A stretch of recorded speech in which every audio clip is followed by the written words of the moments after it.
regrets.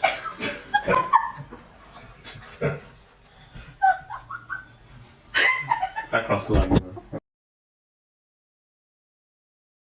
God chucked it in my face, really. So I want to do a master's in social work, but in order to do that, I need to have experience in a volunteering kind of setting, 6 months worth of experience. So the original plan was to live with Christians, because I felt like I really needed to live with Christians because I hadn't apart from my family. I can go on to do the master's I feel like is right for me. Oh yeah, so the only problem with doing that gap with doing the masters was finances.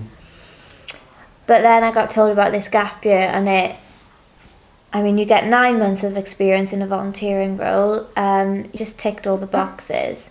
Obviously finances was still an issue, but it just sorted itself out.